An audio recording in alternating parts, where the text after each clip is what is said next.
حدثنا سعيد بن ابي مريم قال اخبرنا محمد بن جعفر قال اخبرني زيد هو ابن اسلم عن اياز بن عبد الله عن ابي سعيد الخدري قال خرج، کہتے ہیں کہ نکلے رسول اللہ صلی اللہ علیہ وسلم، نبی صلی اللہ علیہ وسلم، فی اضحى عید الاضحیٰ میں او فطر یا عید الفطر میں، الی المصلی نماز پڑھنے کے لیے عیدگاہ کی طرف نکلے، فمر علی النساء تو عورتوں کے پاس سے گزرے، فقالا تو آپ نے فرمایا یا معشر النساء اے عورتوں کے گروہ، اے عورتوں، تصدقنا صدقہ کیا کرو، فانی کیونکہ میں اریتکنا مجھے تم دکھائی گئی ہو، اکثر اہل النار دوزخ میں سب سے زیادہ یا اکثر، یعنی تمہاری اکثریت کو میں نے آگ میں دیکھا ہے۔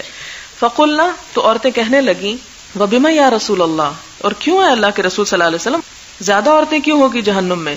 قال آپ نے فرمایا تکثرن اللعن، تم لعنت ملامت بہت کرتی ہو، یعنی گالی گلوچ اور زبان درازی بہت کرتی ہو، وتکفرن العشیر، اور تم شوہر کا احسان نہیں مانتی، ناشکری کرتی ہو، ما رأیت میں نے نہیں دیکھا، من ناقصات عقل ناقص عقل و دین اور ناقص دین، اذهب جو لے جائے، للب الرجل عقل ایک مرد کی، الحازم بڑے ہی عقل والے، من احداکن تم میں سے کسی ایک سے بڑھ کر، یعنی میں نے ناقص عقل و دین عقل مند شخص کی عقل کو کھونے والیاں تم سے بڑھ کر کسی کو نہیں پایا۔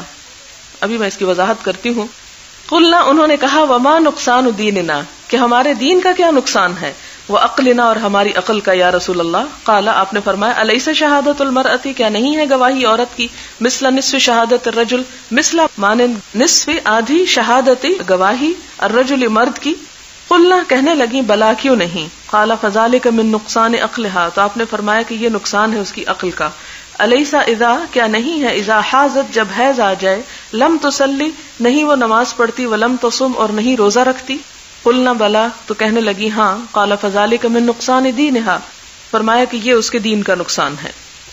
اس حدیث کو عموماً عورتوں کے جذبات بھڑکانے کے لیے اسلام کے خلاف بہت استعمال کیا جاتا ہے، اور اس پہ پھر عورتیں بھی جو کہ پہلے ہی جذباتی ہوتی ہیں مزید جذبات میں آ جاتی ہیں، اور اس بات کو نہ سمجھنے کی وجہ سے بعض اوقات پورے ہی دین کا انکار کر بیٹھتی ہیں، یا اللہ اور اس کے رسول صلی اللہ علیہ وسلم کے خلاف بہت بدگمانی رکھ بیٹھتی ہیں، جو پھر ایمان کو بھی نقصان پہنچانے کی حد تک بات چلی جاتی ہے۔ بات یہ ہے کہ عربی کے کچھ لفظ اردو سے ملتے جلتے ہیں، جس کی وجہ سے بہت سے معاملات کو سمجھنے میں مشکل ہوتی ہے۔ مثلا نقصان یا نقص، یہاں پر لفظ لکھا ہوا ہے ناقصات اور دوسرا ہے نقصان۔ ناقصات کا روٹ جو ہے وہ نقص ہے، ہمارے ہاں نقص کا اردو میں جو معنی ہوتا ہے وہ بہت ہی خراب چیز یا ردی چیز کے معاملے میں بولا جاتا ہے، یا نقصان جب لفظ ہوتا ہے تو اس کو بھی ایک بہت ہی شدید معنوں میں بولا جاتا ہے، جبکہ عربی میں دو لفظ ہیں، ایک ہے نقصان اور ایک ہے رجحان، یہ دونوں ایک دوسرے کے اپوزٹ ہیں۔ رجحان ہوتا ہے کسی چیز کی کثرت، راجح ہونا، رجح ترجیح، اور نقصان ہوتا ہے کسی چیز کی کمی۔ اب اس میں آپ دیکھیں کہ اللہ تعالیٰ نے مرد کو بنایا، کچھ چیزیں اس میں زیادہ رکھی اور کچھ چیزوں کی اس میں کمی رکھ دی۔ عورت کو بنایا، عورت کو کسی چیز میں زیادہ کیا اور کچھ کمی اس کے اندر رکھ دی۔ پھر ان دونوں کا جوڑا بنایا، اور ان دونوں کو کس لیے پیدا کیا کہ یہ دونوں ایک دوسرے کی کمی کو پورا کرنے والے ہوں۔ اگر ان دونوں کو برابر کی چوٹ بنا دیا جاتا، یعنی برابر کی قوت دے کے، یعنی جو قوت مرد کے اندر ہے جس قسم کی جسمانی یا عقل کی، وہی عورت کو دے دی جاتی، تو دونوں ایک دوسرے کے لیے خوفناک چیز ہوتے، شدید ٹکراؤ ہوتا اور زندگی کا حسن ختم ہو کے رہ جاتا۔ لہذا اس میں کیا کیا گیا، ایک کو ایک چیز میں بڑھا دیا گیا، دوسرے کو دوسری چیز میں، ایک نے ایک کی کمی پوری کی، دوسرے نے دوسرے کی کمی پوری کی، اور دونوں ایک دوسرے کی ضرورت بن گئے اور دونوں ایک دوسرے کی مجبوری ہو گئے۔ اگر ایسا نہ ہوتا تو دونوں ایک دوسرے سے بے نیاز ہوتے۔ اب مرد میں عقل کی زیادتی رکھی گئی، عورت میں جذبات کی زیادتی رکھی گئی۔ مرد کو جس طرح کے کام کرنا تھے ان کاموں کے لیے عقل کی یا 2 اور 2 4 کی ضرورت تھی۔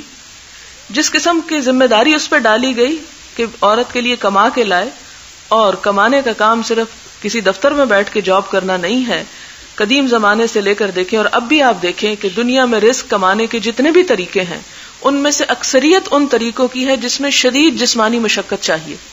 ابتدائی زمانے سے آپ دیکھیں کہ کھیتی باڑی کا شعبہ جو ہے اس میں شدید جسمانی مشقت چاہیے ہوتی ہے.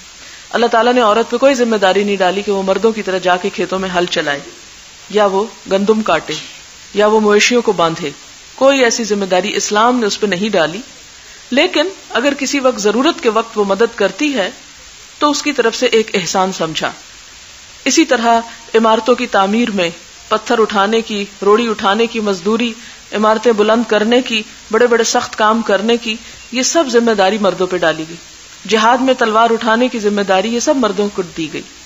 اس کام کے لیے انہیں شدید قسم کی قوت چاہیے تھی، جسمانی بھی اور عقلی بھی. اس سے اللہ تعالیٰ نے ان کو نوازا.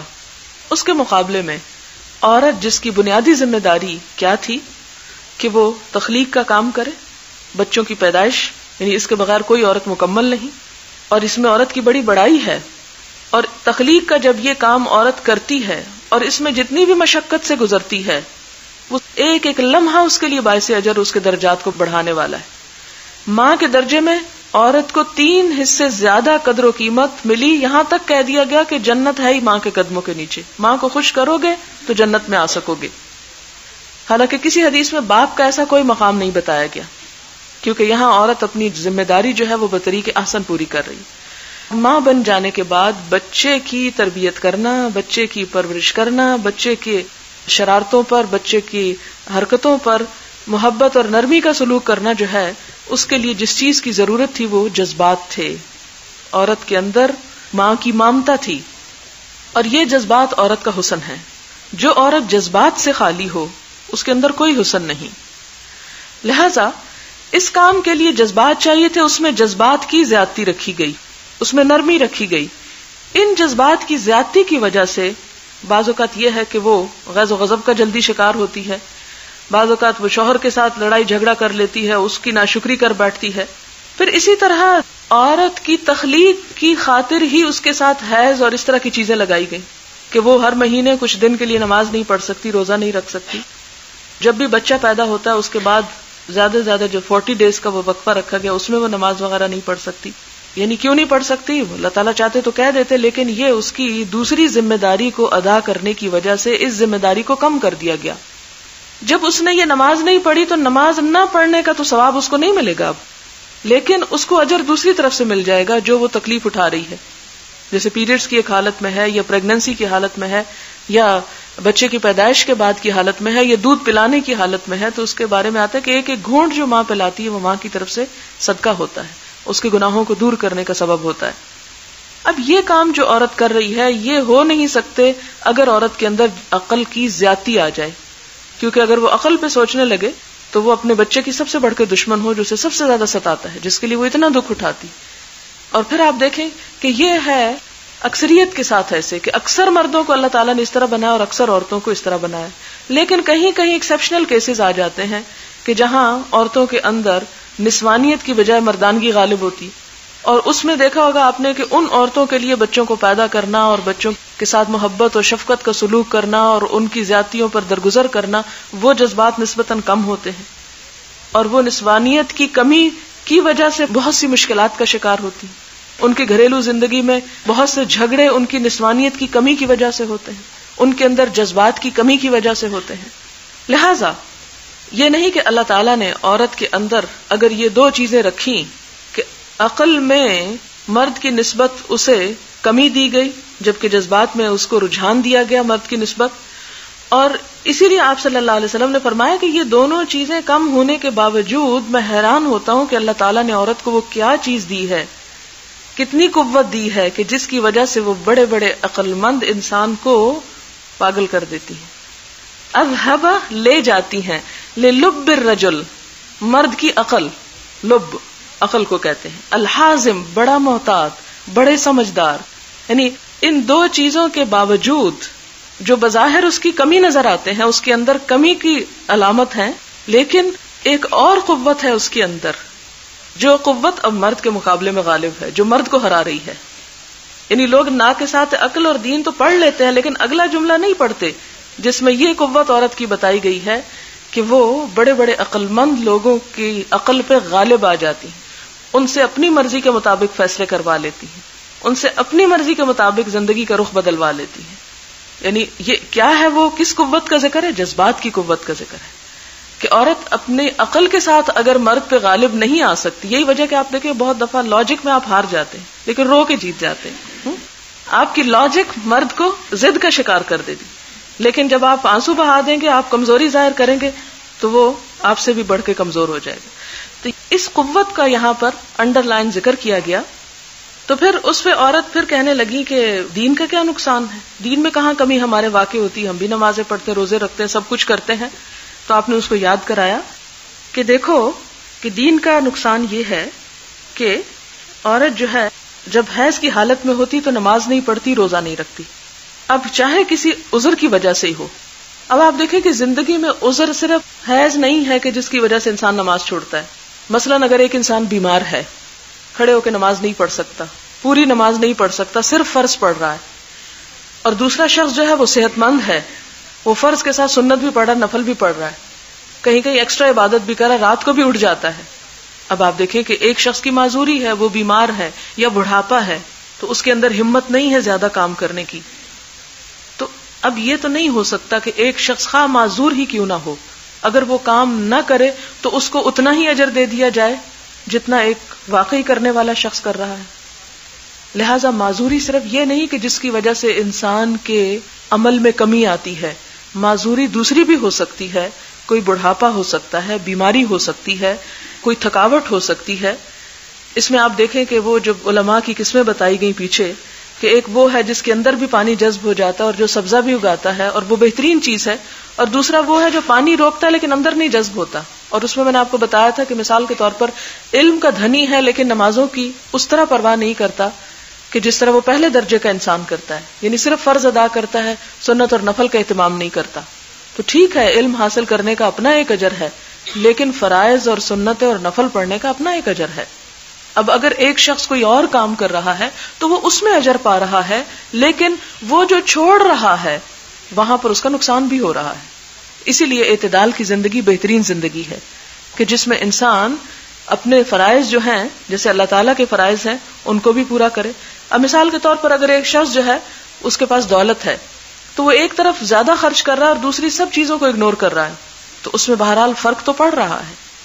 اب اس کے مقابلے میں ایک اور شخص جو ہے وہ اپنے ذات کے حقوق بھی ادا کر رہا ہے، والدین کے بھی کر رہا ہے، اولاد کے بھی کر رہا ہے، اوروں کو بھی دے رہا ہے، غریبوں کو، مسکینوں کو، یعنی زندگی کے ہر چیز میں کچھ نہ کچھ اپنا حصہ ڈال رہا ہے.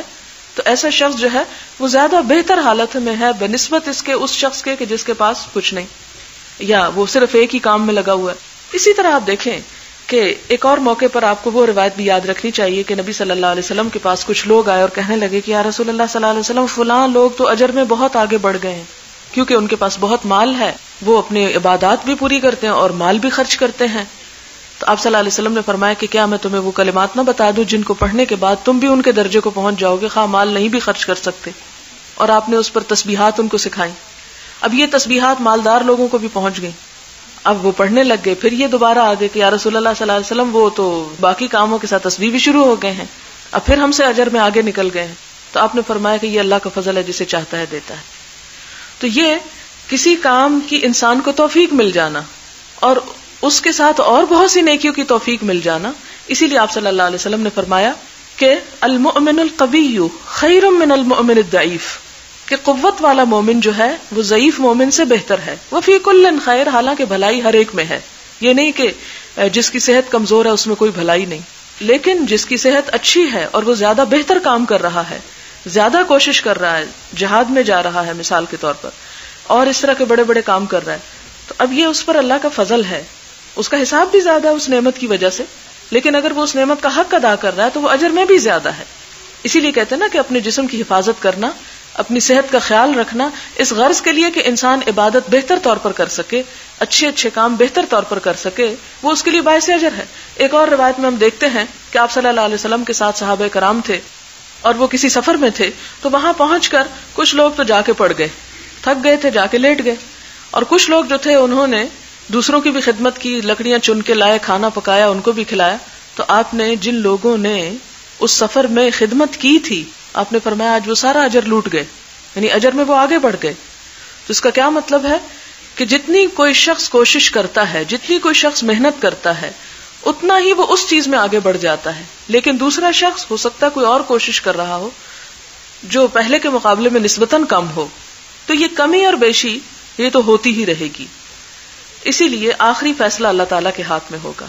کسی کے بارے میں بھی ہم یہ نہیں کہہ سکتے کہ فلاں جو ہے وہ تو ہم سے اجر میں بہت آگے ہوگا. کیوں؟ اس لیے کہ ہمیں تو نہیں پتا اس کی نیت کیسی ہے, ہمیں نہیں پتا کہ اس کی ایفرٹ کتنی ہے, ہمیں نہیں پتا کہ وہ بظاہر ایک چیز کی بہت ایفرٹ کر رہا ہے اور دوسری طرف اس کے اندر کیا کیا کمی ہے. یہ سب چیزیں اور یہ سب حالات تو صرف اللہ تعالیٰ ہی جانتے ہیں. لہذا اس میں صرف عورت اور مرد کو کمپیئر نہیں کیا گیا, بلکہ مردوں کو مردوں کے ساتھ بھی کیا گیا, اور بہت سی اور احادیث سے آپ کو یہ بات سامنے آ جائے گی. اور آپ دیکھیں کہ بہت سے مرد ایسے ہیں کہ وہ نمازیں نہیں پڑھتے, تو ان کا بھی نقصان ہو رہا ہے. تو اس میں یہ نہیں کہ بطور مرد اور بطور عورت ایک دوسرے کو کمپیئر کر کے ایک کو ہم افضل قرار دے دیں. ان اکرمکم عند اللہ اتقاکم, اصل تو عزت انسان کی اللہ کے نزدیک جب ہے جب اس کے اندر تقویٰ ہے. اگر ایک عورت کے اندر تقویٰ ہے, ایک عورت خیر اور بھلائی کے کام کر رہی ہے, تو اس کا درجہ اور اس کا مقام بے شمار مردوں سے آگے ہوگا. اب اس میں آپ دیکھیں کہ حضرت عائشہ رضی اللہ تعالی عنہا کا جو مقام ہے اور جس طرح انہوں نے امت کو آپ صلی اللہ علیہ وسلم کے بعد گائیڈ کیا, وہ مردوں میں بھی بہت کم کو نصیب ہوا. ایک صحابی روایت کرتے ہیں کہ میں نے ابو بکر کا خطبہ سنا ہے, عمر کا خطبہ سنا ہے, لیکن عائشہ کا خطبہ, اس خطبے میں عمر اور ابو بکر بھی مقابلہ نہیں کرتے. یعنی اتنا بہترین انداز تھا حضرت عائشہ کے بولنے کا. تو اللہ تعالیٰ نے ان کو ایک انعام کے طور پر یہ چیز دی. لہٰذا ہمیں کوئی حق نہیں کہ ہم یہ کہیں کہ جی حضرت عائشہ کا مقام جو ہے وہ حضرت ابو بکر سے بڑھ کے ہے. یہ تو اللہ ہی فیصلہ کریں گے. لیکن آپ دیکھیں کہ حضرت ابو بکر اور حضرت عمر دونوں کی بڑی قربانیاں ہیں, لیکن دونوں کے درمیان بھی فرق ہے.